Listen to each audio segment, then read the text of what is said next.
This video is brought to you by viewers like you. Thanks for letting me do this for so long. They just don't make franchises like Grand Theft Auto anymore. Don't get me wrong, many have tried, and some have even been touted as GTA killers, but even outside of open-world crime simulators, there aren't a lot of franchises out there that can match Grand Theft Auto for popularity or critical reception, or the sheer amount of money brought in. It's been going for a surprisingly long time, and obviously not all of these games have been perfect, but Rockstar's hit rate has still been commendably consistent. With GTA 6 due out one day, now seems like a good time to take stock and see how every Grand Theft Auto game stacks up against each other. The two things that you need to know is that I'm counting expansions or DLC separately, they're just included as part of the game they're attached to, and I'm not ranking GTA Online because that thing has been every score out of 10 throughout its lifetime, and I don't want this ranking to be wrong like 2 weeks later.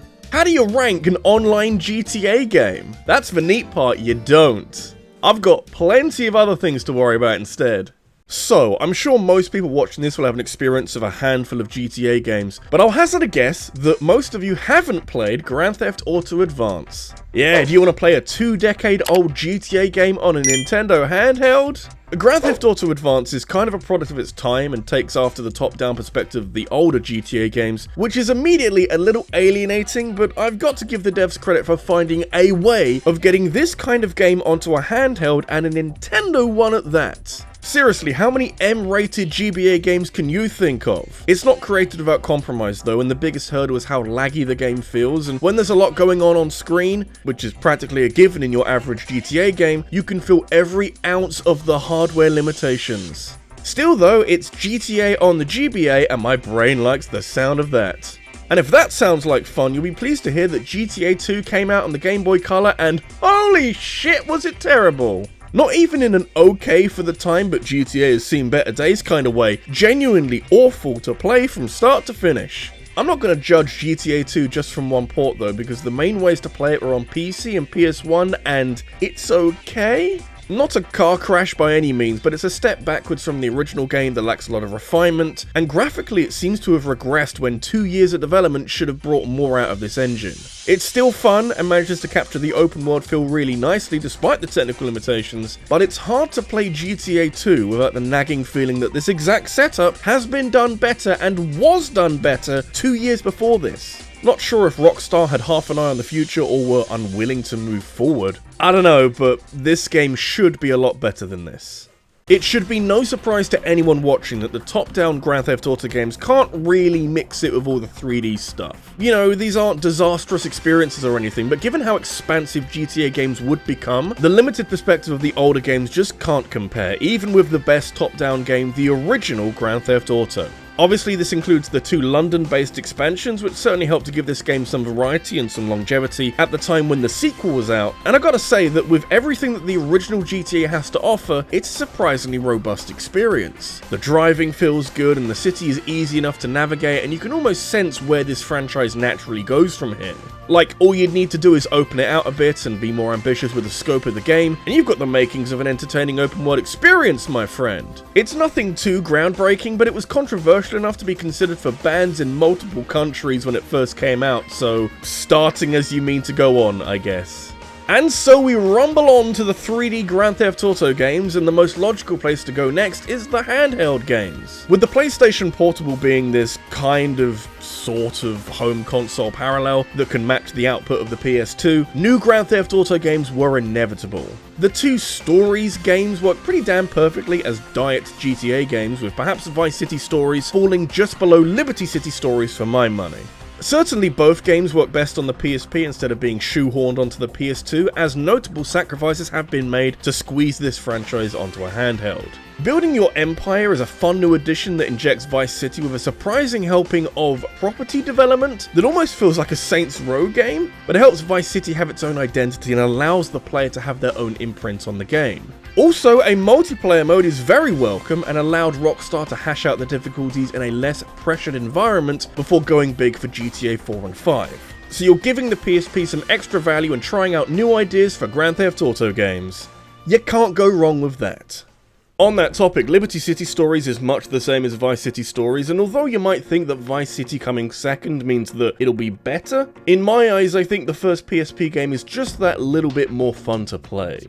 It's the best-selling PSP game of all time, so clearly Rockstar were right to tap into this market, and you really can't ignore how game-changing it was to now have such a massive open world on a handheld and in a way that doesn't cut too many corners. The plot is a little basic and sometimes too dull for me to care much about it, but if anything, that just helps to highlight how much freedom you have in Liberty City stories. Certainly still a diet GTA game, but it's not going to feel like it when you're playing.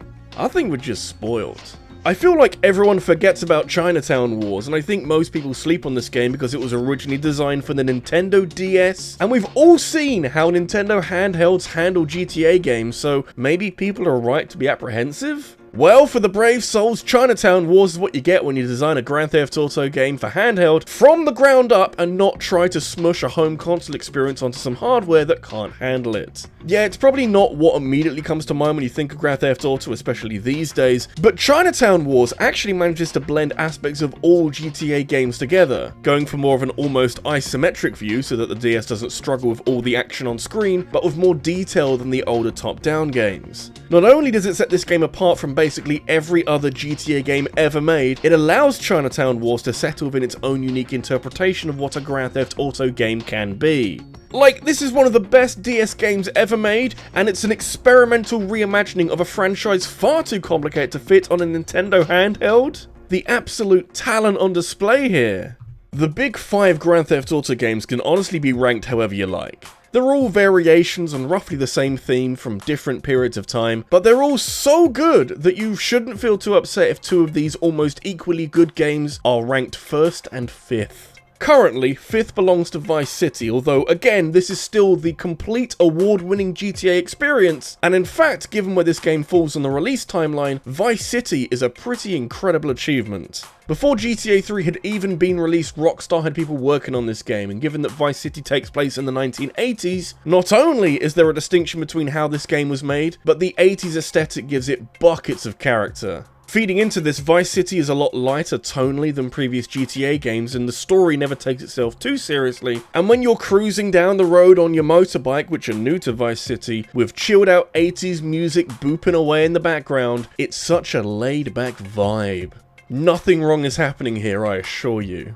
I am 99% certain that San Andreas was the first GTA game I ever played. I was at a friend's house and we definitely weren't the right age to be playing it, but given that I was growing up with Mario and Zelda games where the path forward is laid out before you, playing something open world set in a massive city where you can blow up anything and everything that you want, it opened my eyes to brand new possibilities. San Andreas is a little challenging to rank as a GTA game since you're comparing it to some of the best games of all time, or some of the most important games of all time, often both, but honestly it's just a really solid game. It's surprisingly unrefined for a game that came after GTA 3 and Vice City, and the auto-aiming is very annoying, which may make it a challenging game to play nearly 20 years after it first came out, but still it's super impressive. Even with that weird minigame that landed Rockstar in some very hot coffee.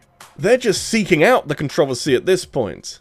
When I think that we had a game as good and as freely open as GTA 3 all the way back in 2001, you do start to understand how Grand Theft Auto as a series became the first word of open world, sandbox, city-destroying simulators. Yeah, sure, it's rough around the edges and the protagonist can't talk because his face is all sorts of messed up, but this is the watershed moment for GTA that showed the world just how crazy this series can be when expanded out into 3 dimensions. It's definitely lacking in a few places, and later games would refine and polish basically every aspect of GTA 3, but this is a game that firmly puts you into the driving seat of a professional criminal. The controversies came easy and quickly only because of how unrestrained GTA 3 is, and the devs put their entire rockstussy into making this game as dark and unpleasant as possible. Comparing it to Vice City that came after, GTA 3 is so much more graphic and works well as an unflattering reminder of the world we live in and how shitty some parts of it can be. You know, with the top-down GTAs you could give them a pass for mature content since a lot of it is up to interpretation, but there's no chance of making the same mistake here. The first time you raise the wanted level and get into some huge game of cat and mouse with the police, there's few experiences like it.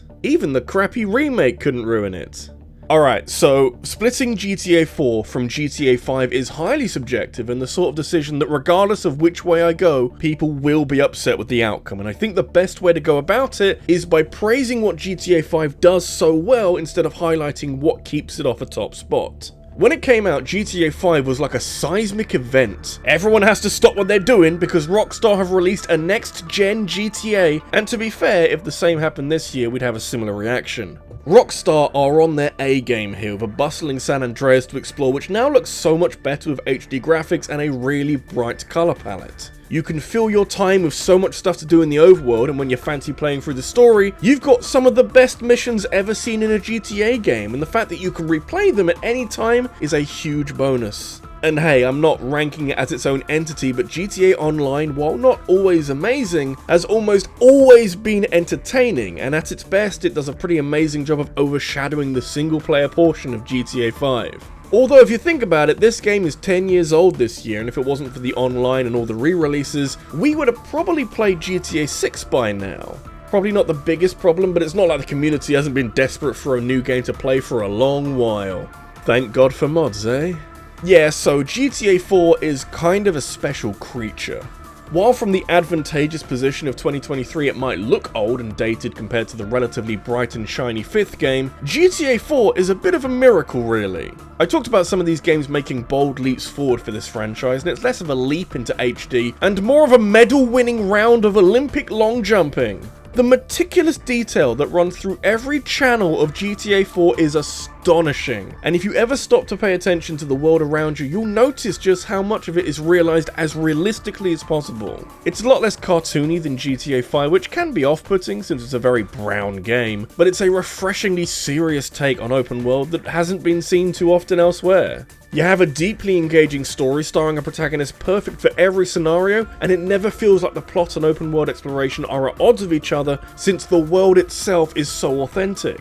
Not that I really want to compare 4 and 5 directly, but it feels like so much more effort was put into the moment-to-moment gameplay of GTA 4 than its sequel, and all you gotta do is watch 2 or 3 minutes of Kroby Cat's video comparing the two to see just how ahead of its time GTA 4 really was. Guns feel more satisfying, there's an actual combat system in here. Pedestrians put their umbrellas up when it starts raining. It's just all servicing the immersion that helps to sell this kind of game as a realistic experience. Plus, GTA 4 got 2 DLC stories, and if I separated them as their own entries, they'd still rank really high, since The Lost and Damned and Ballad of Gay Tony are both premium quality stories that feed into one of the best GTA stories so nicely. It's fine margins at times with GTA 4 and 5, but for me, the gritty brown one wins every time. Where else can you go bowling with Roman? And yeah, those are my picks for the best and worst GTA games. Do you agree, or is there another game that you would put at number 1? Let me know in a comment down below, and if you enjoyed this video, make sure you leave a like and subscribe for more in the future, and hit that bell for notifications of every new upload. If you need something else to watch right now, I made a video last week where I ranked the hardest Pokedex to complete in Pokemon, and I also want to thank my top supporters on Patreon, including Devon Hutt, Raina Bana Bobana, and Scott Riker. Thank you for watching, and I'll see you in the next one. Take care.